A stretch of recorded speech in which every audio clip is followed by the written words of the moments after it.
అంటే after PRP ఏమైనా జాగ్రత్తలు తీసుకోవాలా? లేదంటే చేసేటప్పుడే ఎలాంటి జాగ్రత్తలు సో, తీసుకోవాలి? ఇప్పుడు పీఆర్‌పీ, ప్లాస్మా థెరపీ అనేది చాలా ఇప్పుడు అంటే ఇప్పుడు పాపులారిటీ వచ్చేసింది. దాంతోటేంటంటే చాలా చోట్ల పీఆర్‌పీలు చేయడం మొదలుపెట్టేసారు.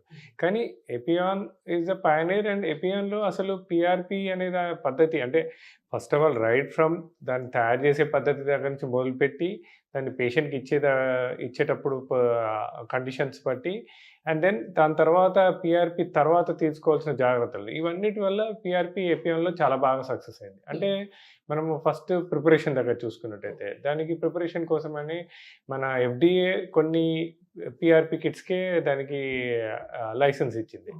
సో, మనము చేసేటప్పుడు అంటే పేషెంట్ దగ్గర బ్లడ్ డ్రా చేసేటప్పుడు దగ్గర నుంచి యూజ్ చేసే నీడిల్స్ అంటే వైడ్ బోర్ నీడిల్స్ అంటారు. ఇప్పుడు చిన్న చిన్న సెంటర్స్ లోపల ఏమైతదంటే ప్రాపర్ కిట్స్ యూజ్ చేయకుండా, ప్రాపర్ టెక్నిక్స్ యూజ్ చేయకుండా డ్రా చేయటము, దాన్ని సరిగ్గా ప్రిపేర్ చేయకపోవడం, దానివల్ల సక్సెస్ రేట్ సరిగ్గా ఉండట్లేదు వాళ్ళకి. ఓకే.